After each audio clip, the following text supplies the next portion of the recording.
ધરાઈના બાલ મુકુંદજી, એમનું વિશે શું મહત્વ છે? કંઈ પણ જે ઈચ્છા હોય કોઈ પણ જાતની ઠાકોરજી અવશ્ય પૂરી કરે છે અને ચોક્કસ કરે છે. એમનો ઇતિહાસ શું છે? એમની હિસ્ટ્રી શું છે? 350 વર્ષ પહેલા રાજકોટના રાજા, જેમનું નામ છે વિભાજી જામ અથવા જામશ્રી વિભાજી, પણ એ સમયે એને રાણીને ત્યાં દીકરીનો જન્મ થયો અને આદેશ આપતા ગયા. એ જમાનામાં દીકરીઓને દૂધ પીતી કરતા હતા કે આપણે આ વાતો બહાર ફેલાય કે ભાઈ કુંવરી દીકરી છે એ કોઈ પુરુષની સાથે વાતો કરે છે ને એની સાથે રૂમમાં રહે છે મહેલમાં, તો આપણે નીચે જોવા જેવું ન થાય એટલા માટે એને ઝેર આપણે પાઈ દઈએ. 10 કિલોમીટર ચિત્તલથી, હજી ગામ 10 કિલોમીટર બાકી હતું જ્યાં જવાનું હતું, જાન ચિત્તલ. તો આ વાડીની અંદર લીલોતરી જોઈ, પાણી જોયા, કુવા, આ બધી વ્યવસ્થા જોઈ તો દેવદેવાને એમ થયું કે ઠાકોરજીને કેટલી કષ્ટ પડતું હશે. જ્યાં સુધી ચાંદ અને સૂરજ રહેશે ત્યાં સુધી અમારા પરિવારે આ જે લખેલું છે પાળવાનું રહેશે, એમ કરીને પોતે હસ્તાક્ષર સાથે બધું. આ સંપૂર્ણ ધરાઈમાં બિરાજતા શ્રી બાલમુકુંદજીનો ઇતિહાસ હતો. પુષ્ટિ માર્ગ શું છે એ આજની યંગ જનરેશનને લગભગ એટલો બધો આઈડિયા નથી, તો પુષ્ટિ માર્ગ વિશે શોર્ટમાં એ જણાવો. કે બીજા સંપ્રદાયની અંદર ભક્ત અને ભગવાનની વચ્ચે ભગવાન પિતા સ્વરૂપ છે સમજી લ્યો, અને ભક્તો છે દીકરા, પણ આ સંપ્રદાયની અંદર એક ઉલટું છે. સમ્યક પ્રદીયત ઇતિ સંપ્રદાય. હવેલી અને મંદિર, આ બંને વચ્ચે શું ડિફરન્સ છે? મંદિર એટલે ભગવાન પતિ પત્ની સાથે જે બિરાજે, લક્ષ્મી નારાયણ શિવ પાર્વતી બંને છે. ઠાકોરજી એકલા બિરાજે, અચ્છા, એને આપણે હવેલી કહીએ. કે શ્રીનાથજીનું સ્વરૂપ, જી, ભગવાન શ્રીનાથજીનું સ્વરૂપ અને બાલ મુકુંદ મતલબ કે બાલ ગોપાળ, બાલકૃષ્ણનું સ્વરૂપ, એ બંને વચ્ચે શું ફરક છે? ચારે તરફથી પરેશાન થઈ ગયા છે, ક્યાંય શાંતિ સુકૂન નથી મળતું, તો એક વખત ચોક્કસ ધરાઈ ધામના ઠાકોરજીના દર્શન કરજો. તમારા મનમાં જે પ્રશ્ન છે એ બધા જ પ્રશ્નનું સોલ્યુશન, જવાબ અને અંદરની શાંતિ તમને 100% ધરાઈ ઠાકોરજીના દર્શનથી મળશે, એ વાત ચોક્કસ.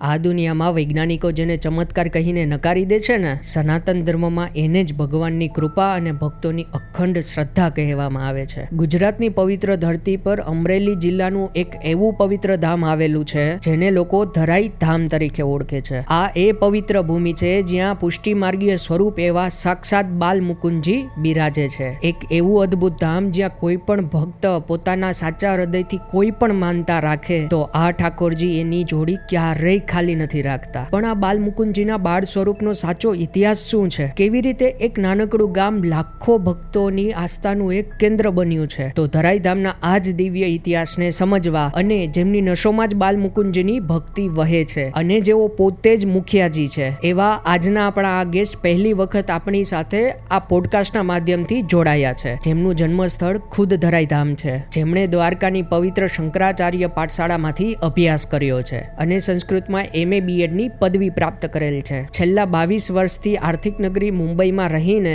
શ્રીમદ ભાગવત કથા, જ્યોતિષ, વાસ્તુશાસ્ત્ર અને કર્મકાંડ દ્વારા સનાતન ધર્મનો પ્રચાર તેમજ અંધશ્રદ્ધા નિર્મૂલનનું પવિત્ર કાર્ય કરી રહ્યા છે. એવા ધરાઈ ધામના મુખિયાજી અને વિદ્વાન શાસ્ત્રી શ્રી યોગેશભાઈ જોશી. શાસ્ત્રીજી, ધ દેવ જયાઈ શોમાં આપનું હાર્દિક સ્વાગત છે.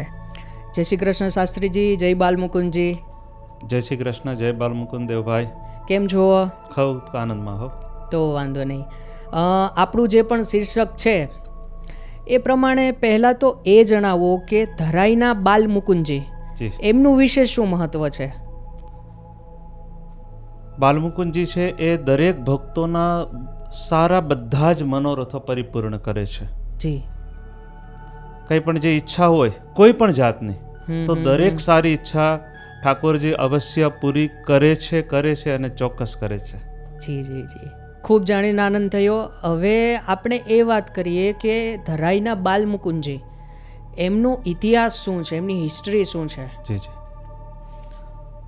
તો એવું છે દેવભાઈ કે અંદાજે 350 વર્ષ પહેલાં ઓહ.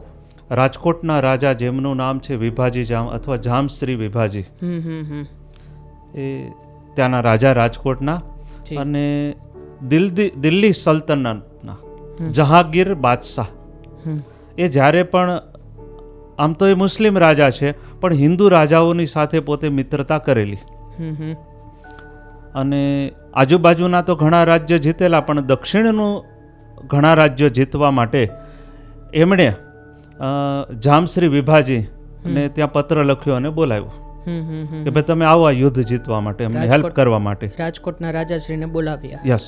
ઓકે. ફરમાન આવ્યો એટલે આ રાજા પોતાનું સૈન્ય લઈ, રાજકોટના રાજા એ પોતે મદદ કરવા માટે જાય છે. પણ એ સમયે એને રાણીને ત્યાં દીકરીનો જન્મ થયો અને આદેશ આપતા ગયા. એ જમાનામાં દીકરીઓને દૂધ પીતી કરતા હતા. જી જી જી. તો એ રાજા તો ચાલ્યા ગયા આદેશ આપીને.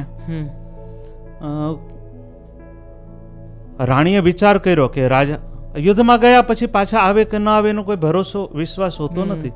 તો એમણે વિચાર કર્યો કે મારો આધાર કોણ પછી. એટલા માટે દીકરીને દૂધ પીતી ન કરી. રાજા આવશે ત્યારે જોયું જશે શું કરવું. જહાંગીર બાદશાહ એમને મદદ કરવા માટે ગયા છે દક્ષિણના બધા ઘણા રાજ્યો જીતવા માટે. ઉજ્જૈનની અંદર ક્ષિપ્રા નદીને કિનારે પદ્મા રાવળ એ ઠાકોરજીની સેવા કરે છે. બરાબર. વલ્લભાચાર્યજી મહારાજે નવનિધિ સ્વરૂપ હતા એમની પાસે ઠાકોરજી. એમાંથી 7 સ્વરૂપ 7 એમના વંશજોને આપેલા અને 2 સેવ્ય સ્વરૂપ પોતાની પાસે રાખેલા અને પછી એમણે પદ્મા રાવળને આ સેવ્ય સ્વરૂપ આપેલા. રાજા હિન્દુ રાજા હતો એટલે આ બધું દર્શન કરવાની એની ઈચ્છા થાય. જ્યારે પણ એ બેઠા હોય તો એ ઠાકોર ભગવાનના દર્શન કરે ને એમાં આ ઠાકોરજીનું માનતાનું બહુ નામ સાંભળ્યું ત્યાં પણ ઉજ્જૈનમાં. એટલે પોતે દર્શન કરવા માટે કે અનેક લોકો બપોરના સમયે દર્શન કરવા માટે ઠાકોરજીને આવ્યા હતા. તો બધા પાસે જાણ્યું કોઈની ઈચ્છા પૂરી થઈ ગઈ છે ને કોઈની ઈચ્છા હજી બાકી છે, માનતા રાખી છે કે ભાઈ ઠાકોરજી અમારી આ માનતા પૂરી કરજો. આ બધું ત્યાંના ઠાકોરજીની કીર્તિ સાંભળી એ મોહિત થઈ ગયા ઠાકોરજીમાં. 2 સ્વરૂપ છે, બાલકૃષ્ણ અને બાલ મુકુંદ. જી જી જી. ઘણા દિવસ સુધી ઘમાસાણ ઘોર યુદ્ધ ચાલ્યું અને એમાં રાજાનો દિલ્હી રાજાનો વિજય થયો. એટલે એમણે તરત જ વિભાજી જામને કહ્યું કે ભાઈ માગો તમારે શું જોઈએ છે, આપણી જીત થઈ છે અને બહુ ખુશ છું. તો એમણે માગ્યું શું ખબર છે? શું? એમણે કહ્યું કે આ 2 ઠાકોરજીના 2 સ્વરૂપ છે એ મારે રાજકોટ પધરાવી જવા છે. અચ્છા. તો રાજાએ તરત જ પદ્મા રાવળને એમના દીકરા જે ઠાકોરજીની સેવા કરે છે એમને વાત કરી. તો એમણે કહ્યું ભાઈ ઠાકોરજીની ઈચ્છા હશે, એની ઈચ્છા પેલા પૂછવી પડે ને, ઠાકોરજીની ઈચ્છા વગર કાંઈ ન થાય. તો ઠાકોરજીની ઈચ્છા પણ હતી એમની સાથે જવાની. અને પદ્મા રાવળ પણ વિચાર કર્યો કે હિન્દુ રાજા છે, અહીંયા કરતાં ત્યાં વધારે સેવામાં અમને અનુકૂળતા આવી શકે એવું. એટલે ઠાકોરજીને પધરાવી ગયા એ રાજકોટમાં. 2 સ્વરૂપ છે, બાલકૃષ્ણ અને બાલમુકુંદ. બરાબર. રાજાનો વિજય થયો છે અને આખા રાજકોટને સજાવવામાં આવ્યું, એનું સારી રીતે સ્વાગત કરવામાં આવ્યું. રાજાએ આખી નવી હવેલી ઊભી કરી બનાવી કે એ ઠાકોરજીની સેવામાં ઠાકોરજીને કષ્ટ ન પડે, કોઈ જાતની તકલીફ ન પડે એવું આખું એમણે ઊભું કર્યું ત્યાં. અને દીકરીનું સ્વરૂપ જોયું. રાણી વિચાર કરતા હતા કે આ દીકરીનો જન્મ થયો, દૂધ પીતી નથી કરી તો જીવતી રાખશે કે નહીં. આ તરફ વિજય થયો ઠાકોરજી સાથે છે અને ઠાકોરજી એના હૃદયની અંદર વસી ગયા, દીકરીને દૂધ પીતી ન કરી. દીકરીનું નામ રાખવામાં આવ્યું દેવદેબા. અચ્છા. દેવદેવા.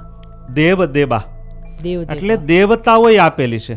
દેવ શબ્દનો અર્થ જે આપે છે દેવ, એ દેવે આપેલી છે એટલે એનું નામ પડ્યું દેવદેબા. સાથે ગંભીરો ફકીર પણ હતો, પણ ચીબડાની અંદર એનું મૃત્યુ થયું. પદ્મા રાવળને એના દીકરા રોજ ઠાકોરજીની સેવા કરે છે. અને રાજકોટના જે રાજા છે જામશ્રી વિભા, એમણે ને એમની પત્નીએ બંને બ્રહ્મ સંબંધ લેવડાવ્યો. ભક્તિમય વાતાવરણ છે. બંને ઠાકોરજીના રોજ દર્શન કરે છે અને પદ્મા રાવળ બંને મા દીકરો ઠાકોરજીના 8 પ્રહરના દર્શન કરાવે છે. દીકરી ધીરે અને દીકરીને મોટી થતા વાર ન લાગે અને ઘરનું વાતાવરણ આવું ભક્તિમય હોય ઠાકોરજીની સેવા વાળું, તો પછી એ પણ એમાં ઓતપ્રોત થઈ ગઈ. અને ઠાકોરજી એની સાથે વેણે વાતો કરે. અચ્છા, દીકરીની સાથે જ ફક્ત. દીકરીની સાથે. એ સમાચાર જ્યારે સૈનિકો દ્વારા રાજાને મળ્યા તો પહેલા તો એને વિશ્વાસ ન કર્યો કે સવાલ જ નથી. પછી જ્યારે 2-3 વખત કહેવામાં આવ્યું કે ભાઈ કોઈ પુરુષની સાથે વાતો કરે તો મનની અંદર થોડી શંકા જાગી એમને. અને એમની પત્નીને પણ વાત કરી અને કહ્યું કે તો પછી આપણે એને આ વિષ દઈ દઈએ કે આપણે આ વાતો બહાર ફેલાય કે ભાઈ કુંવરી દીકરી છે એ કોઈ પુરુષની સાથે વાતો કરે છે ને એની સાથે રૂમમાં રહે છે મહેલમાં, તો આપણે નીચે જોવા જેવું ન થાય એટલા માટે એને ઝેર આપણે પાઈ દઈએ દેવદેવાને. તો આપ્યું અને પ્રેમથી પી ગયા. જેમ મીરાબાઈ વિષ પીધું પણ એને કાંઈ ન થયું, અહીંયા પણ કુંવરીને કાંઈ ન થયું. મોટી આશ્ચર્યની વાત છે. તો પછી એમણે કહ્યું કે આ કેવી રીતે, શું થયું, કોણ હતું એ? તો કે એક કામ કરો, તમે ચીભડાની અંદર પિતાંબરદાસ અને હીરબાઈ બંને આંધળા છે, એ બેને બોલાય આવો. હું નહીં બોલું, એ પોતે જવાબ આપશે કે આ શું છે બધું. આદેશ થયો અને તરત જ ચીભડાની અંદરથી 2 ભક્તોને બોલાવવામાં આવ્યા. ઠાકોરજી પાસે આવ્યા અને આંખ બંધ હતી, જે આંધળા હતા એ ઠાકોરજીની કૃપાથી બંને જોતા થઈ ગયા. ઓહો. રાજાએ પ્રશ્ન કર્યો એટલે કહ્યું કે આ મીરાબાઈ જેવી દીકરી તમને મળી છે અને એ ઠાકોરજી સાથે રોજ વાતો કરે છે બેણે. રાજા અને રાણી ખૂબ ખુશ થઈ ગયા. વાહ, અમારી દીકરી પણ અમારી જેવી ભક્ત ઠાકોરજીની સેવા કરવા વાળી છે. પણ દીકરીની જાત છે, મોટી થાય એટલે લગ્ન તો કરવા જ પડે. રાજકોટથી દક્ષિણ તરફ જઈ એટલે ચિત્તલ ગામ આવે અને ત્યાંના સરવૈયા દરબાર હતા એમના કુંવરની સાથે નક્કી કરવામાં આવે છે. લગ્ન થયા અને પછી જ્યારે જાન જતી હતી ત્યારે કુંવરીએ જીદ પકડી કે ભાઈ મારા ઠાકોરજીને હું લઈ જાઉં.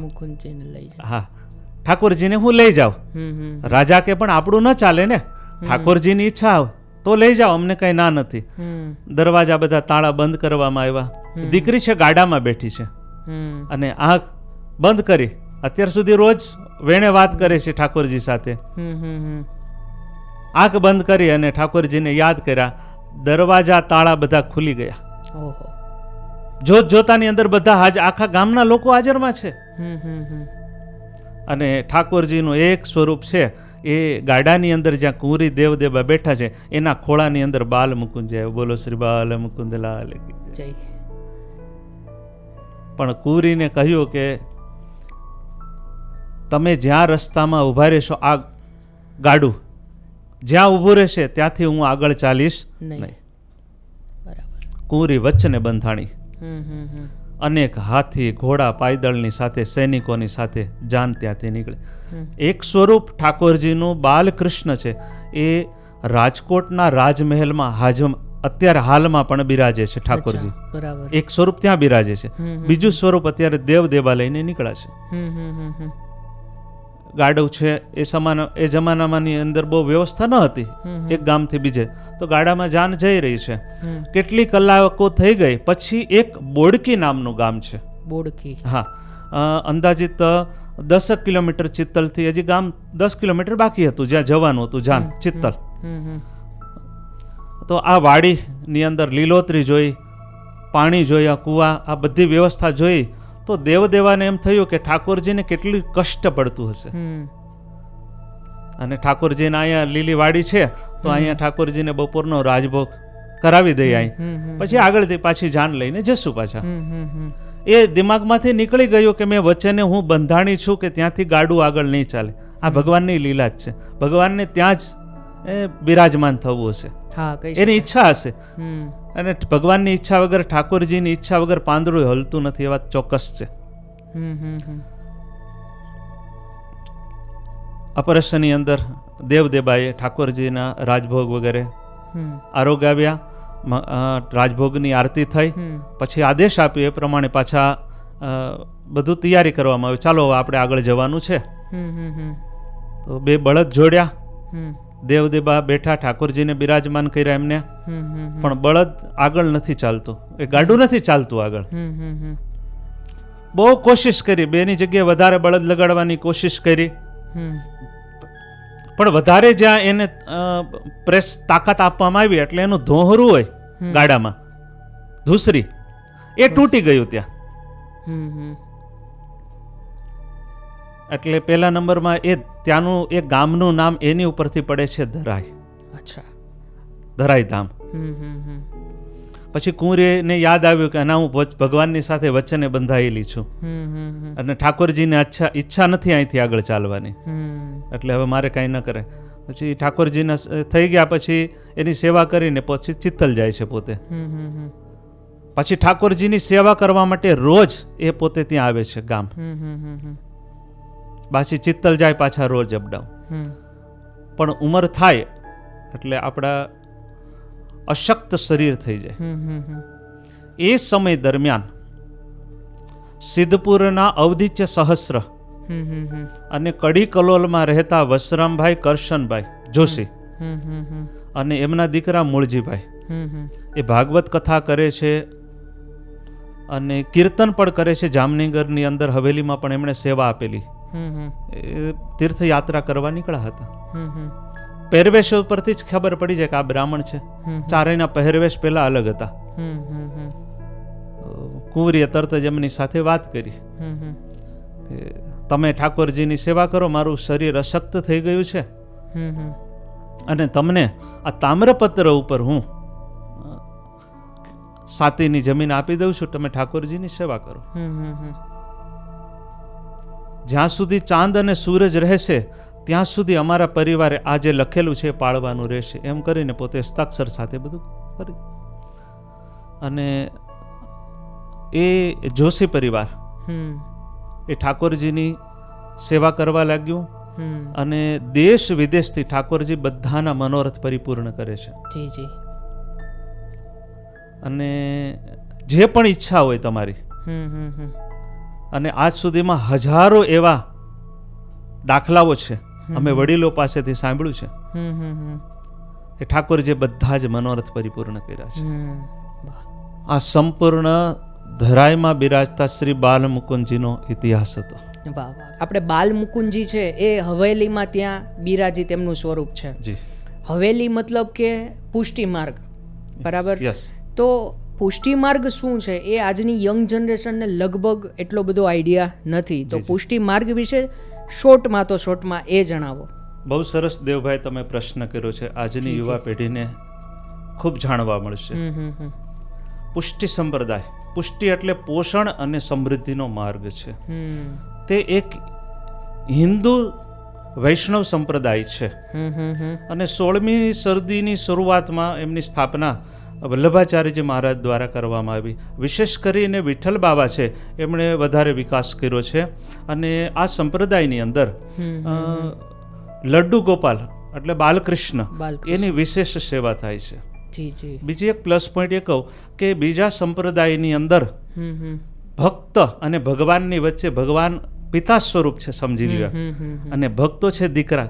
પણ આ સંપ્રદાયની અંદર એક ઉલટો છે, સમ્યક પ્રદીયત ઇતિ સંપ્રદાય, કે આમાં એ ઠાકોરજીની સેવા પોતાના દીકરા કરતા વિશેષ કરવામાં આવે છે. શું વાત કરો છો? શિયાળા, ઉનાળા, ચોમાસે ને ઋતુ પ્રમાણે એની સેવામાં ચેન્જીસ આવે છે. અચ્છા, આ એક વિશેષ પ્લસ પોઈન્ટ છે. અને ભાગવતજીમાં દર્શાવ્યું છે એ પ્રમાણે ભગવાનને જેટલી લીલાઓ કરી છે ગિરિરાજ સાથે, એ બાલકૃષ્ણની બાલમુકુંદની સેવા આ સંપ્રદાયમાં થાય છે. હવે મારા મનમાં એક પ્રશ્ન થયો કે આ જોકે મારે પહેલા પ્રશ્ન કરવાની જરૂર હતી, પણ અત્યારે થયો કે હવેલી અને મંદિર આ બંને વચ્ચે શું ડિફરન્સ છે? સરસ પ્રશ્ન છે આપનો દેવભાઈ. મંદિર એટલે ભગવાન પતિ પત્ની સાથે જે બિરાજે, લક્ષ્મી નારાયણ, શિવ પાર્વતી બંને છે. ઠાકોરજી એકલા બિરાજે, અચ્છા, એને આપણે હવેલી કહીએ. અચ્છા, બરાબર. શ્રીનાથજી ની અંદર જે શ્રીજી બાબા બિરાજે છે નાથ દ્વારામાં, એને હવેલી પણ કહેવાય ને એમાં મંદિર પણ છે. અચ્છા. એમાં રાધા કૃષ્ણ બંને છે એ સ્વરૂપની અંદર, એ સેવ્ય સ્વરૂપ. અચ્છા. એટલે એને હા બંને છે, એટલે એને ઝાંઝર પણ છે. અચ્છા. શ્રીનાથજીને ઝાંઝર. વાકે અંબોડે શ્રીનાથજી. અંબોડું કોને હોય? સ્ત્રી. નથ આ બધું બિરાજે છે એ ઠાકોરજીને સેવા થાય છે ત્યાં. બાકી બધા જે હવેલી છે. બીજી વસ્તુ, જેટલા મંદિર છે મંદિરની ઉપર ધ્વજા હોય, હવેલી ઉપર ધ્વજા ન હોય. અચ્છા. પણ આ શ્રીનાથજીની અંદર એ ધ્વજાજી પણ છે. અચ્છા. કારણ કે હવેલી અને મંદિર બંને છે. એટલે બીજું, જ્યાં માતાજી એકલા બિરાજતા હોય એને આપણે મઢ કહીએ છીએ, અથવા ગિરિજા ગૃહ કહેવાય. Yes yes. તો હવેલી એટલે, અને એ પછીના જે રાજાઓ આવ્યા તો રાજા જે રહેતા હોય એને પણ હવેલી કહીએ છે ને, કે ઠાકોરજીથી શરૂઆત થયેલી છે. વાહ વાહ વાહ વાહ, ખૂબ સરસ. ઠાકોરજી જ્યાં બિરાજે એને હવેલી કહેવાય. કે શ્રીનાથજીનું સ્વરૂપ, જી, ભગવાન શ્રીનાથજીનું સ્વરૂપ અને બાલ મુકુંદ મતલબ કે બાલ ગોપાળ, બાલકૃષ્ણનું સ્વરૂપ, એ બંને વચ્ચે શું ફરક છે? શ્રીનાથજી એટલે રાધા અને કૃષ્ણ ભગવાન એક થઈ ગયા છે, એ જે સ્વરૂપ છે. બીજી વસ્તુ કે ભગવાને જે ગિરિરાજજી ધારણ કર્યા હતા અને જે સ્વરૂપ હતું એ ભગવાન છે શ્રીજી બાબા. બરાબર. અને લડ્ડુ ગોપાલ એટલે ગોઠણિયા ભર ચાલતા. એ જમણા હાથમાં પેલો લાડવો છે, માખણનો લાડવો છે, અને ગોઠણિયા ભર ચાલે છે, એ ભગવાન છે બાલકૃષ્ણ, બાલમુકુંદ. એક જ છે બંને, ભગવાન એ જ છે, પણ સ્વરૂપ અલગ અલગ છે. પેલા થોડા યુવાન છે, 7 વર્ષના છે, અને આ નાના છે, ગોઠણિયા ભર ચાલે છે. તો કદાચ આપણે એવું કહેવું હોય તો કહી શકાય કે જ્યાં સુધી ભગવાને ગોકુળ, વૃંદાવન, મથુરામાં પોતાનો સમયગાળો નીકાળ્યો, એ સ્વરૂપની પૂજા થતી હોય તો એ પુષ્ટિ સંપ્રદાય. ઠાકોરજીએ પહેલા ગોકુળમાં હતા અને ત્યાંથી પછી વૃંદાવનની અંદર બરાબર નિવાસ કર્યો. ત્યાંથી પછી અક્રૂરજી જ્યારે લેવા આવે ત્યારે 11 વર્ષ અને 52 દિવસના ઠાકોરજી, એક્ઝેક્ટ 11 વર્ષ અને 52 દિવસના. બરાબર. આ ઉંમર છે ત્યાં સુધીના ઠાકોરજીની પુષ્ટિ સંપ્રદાયમાં ઠાકોરજીને સેવા થાય છે. શાસ્ત્રીજી, કોઈ કૃષ્ણ ભક્ત છે, મતલબ કે કૃષ્ણ ભગવાનમાં ખૂબ વધારે એની ભાવના છે, અને એ આપણો આ પોડકાસ્ટ જોવે છે અથવા તો આપણો આ વિડીયો જોવે છે, અને એને મનમાં એવું થાય કે મારે મારો મનોરથ પૂર્ણ કરવો છે, મારે માનતા કરવી છે, તો એને કઈ રીતે કરી શકાય? માનતા, મન્નત અથવા તો મનનો સંકલ્પ પણ કહી શકાય. ત્રણેય શબ્દ મનોરથ બી, મનોરથ, મનની ઈચ્છાઓ એ પણ કહી શકાય. ધરાઈની નજીકમાં છે ને આવી શકે એમ છે, સશક્ત છે, તો ઠાકોરજીના દર્શન કરીને એમની સન્મુખ ઠાકોરજીને એ માનતા લઈ શકાય. અચ્છા. અને એમાં ત્યાં અમારા મુખ્ય જે અમારો પરિવાર છે એ પણ તમને હેલ્પ કરી શકે. અચ્છા. પણ નથી, અશક્ત છે, નથી આવી શકતા, બારગામ છે, વિદેશમાં છે, અને એને માનતા રાખવી હોય, તો આંખ બંધ કરી, જેમની પાસે ફોટો હોય તો સામે રાખી ઠાકોરજીના દર્શન કરવા. અથવા તો બીજું ઓપ્શન કે હૃદયની અંદર ઠાકોરજીના દર્શન કરવા, કે હું ધરાઈની અંદર હવેલીમાં બેઠો છું કે બેઠી છું, ઠાકોરજીના દર્શન કરું છું, અને પછી જે એની માનતા હોય એ શુદ્ધ ભાવથી, હૃદયના ભાવ સાથે ભગવાનને બધી વાત કરી કે ભગવાન, હું આ દુઃખમાં, સંકટમાં છું, તમે સહારો છો, અને તમે અમારા મનોરથ પરિપૂર્ણ કરો, તો હું ત્યાં આવી. અને વધારેમાં વધારે માનતા પલનાની થાય છે ત્યાં. અચ્છા. મનોરથ અનેક પ્રકારના ત્યાં થાય છે, ઉત્સવો આખા વર્ષના, એ ઉત્સવોની પણ કરી શકો તમે. રાજભોગ છે, અચ્છા, આ બધાની કરી શકો તમે, પણ વધારે પડતી માનતા પલનાની ત્યાં ભક્તો કરે છે, વૈષ્ણવો કરે છે. તો હા, બસ શુદ્ધ ભાવથી, હૃદયથી તમે દુનિયાના કોઈ પણ ખૂણે બેઠા છો, ઠાકોરજીને યાદ કરી અને તમે માનતા કરો. 101% ઠાકોરજી દરેકના મનોરથ માનતા પૂરી કરે જ છે. વાહ વાહ વાહ. શાસ્ત્રીજી, તમારા જવાબમાં જ મને ફરી પ્રશ્ન થયો.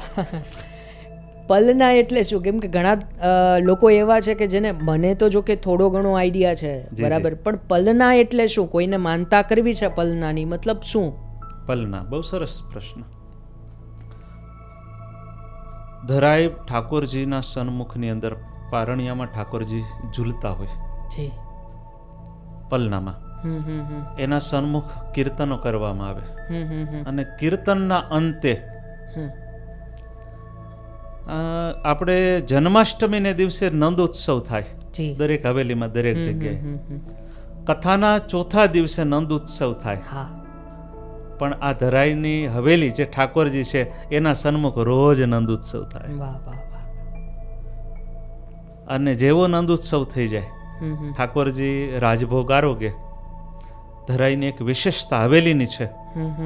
તમે ફોન દ્વારા કીધું હોય કે ન કીધું હોય, બપોરે પ્રસાદનો સમય થાય, તમે ધર્યું છે કે નથી ધર્યું કઈ એનું કઈ મહત્વ નથી, પણ ન્યોછાવર એની સાથે કાંઈ લેવા દેવા નહીં. પણ બપોરે ઠાકોરજી રાજભોગ આરોગે એટલે દરેક વૈષ્ણવોને પ્રસાદ માટે તરત જ બોલાવવામાં આવે કે આવો બધા પ્રસાદ. પ્રસાદ લેતા હોય, અમે બધા પ્રસાદ લઈ લીધા પછી અમે મુખિયાજી અમે પ્રસાદ લેતા હોય. મેં જોયેલા છે ઘણી વખત, મારા પિતાજી હાથમાં થાળી પીરસેલી હોય અને વૈષ્ણવ આવે એટલે ઓ તમે બાકી પેલા લઈ લ્યો ચાલ. સામેથી એ બધા વૈષ્ણવ કે તમે મુખિયાજી, અમે પછી પેલા આ હવેલીની અંદર વૈષ્ણવ પેલા છે, એ રાજી થઈ જશે એટલે અમારા ઠાકોરજી રાજી થઈ જશે. ખૂબ ખૂબ સુંદર વાત કરી. તો એવું જ થયું ને કે ધરાઈ આવો એટલે તમારે તમારું બધું જ ભૂલી જવાનું. ચોક્કસ, બરાબર છે.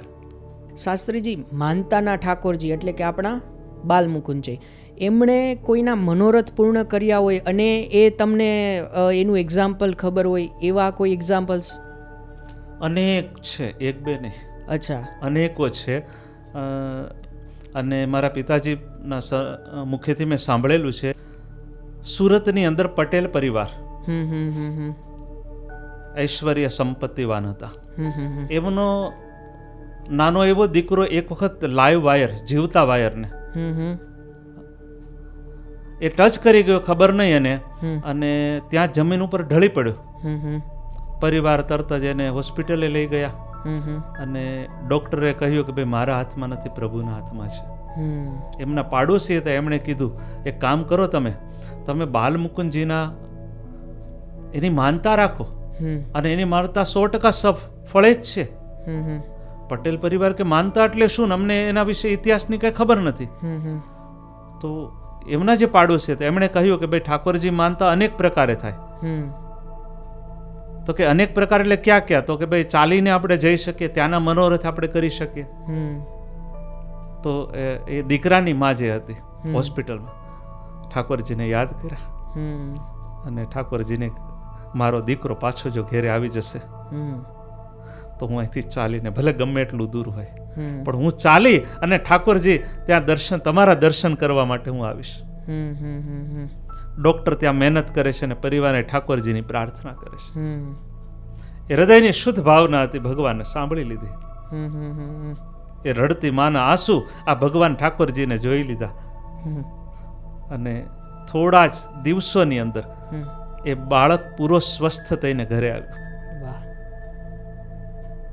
અને એ પટેલ પરિવાર, એની માતાએ, એ સુરતથી કેટલું દૂર છે ધરાઈ ધામ, એ માં એ ચાલીને ધરાઈ સુધી. તો આ તો એક છે, આવા તો અનેક એવા છે પ્રસંગો બન્યા છે કે એમાં ઠાકોરજીએ દરેક મનોરથ એમના પરિપૂર્ણ કર્યા છે. હવે શાસ્ત્રીજી, આપણે જો પોડકાસ્ટના અંતમાં જવું હોય તો એમ કહી શકાય કે માત્ર ધરાઈ માનતાના ઠાકોરજી કે બાલમુકુંદજી નથી, પણ અત્યારે એક ધરાઈ ધામ જ છે. જી, બરાબર. તો હવે ધરાઈ ધામ વિશે કંઈ અલગ કંઈ વાત હોય કે જે તમારે શેર કરવી હોય અંદરથી, તો તમે કરી શકો છો. ચારે તરફથી પરેશાન થઈ ગયા છો, તમને ક્યાંય શાંતિ સુકૂન નથી મળતું, તો એક વખત ચોક્કસ ધરાઈ ધામના ઠાકોરજીના દર્શન કરજો. જી, તમારા મનમાં જે પ્રશ્ન છે એ બધા જ પ્રશ્નનું સોલ્યુશન, જવાબ અને અંદરની શાંતિ તમને 100% ધરાઈ ઠાકોરજીના દર્શનથી મળશે. એક વાત ચોક્કસ. વાહ, ખૂબ ખૂબ ધન્યવાદ શાસ્ત્રીજી. જય શ્રી કૃષ્ણ, જય બાલમુકુંદ. જય શ્રી કૃષ્ણ, જય બાલમુકુંદ. તમને પણ.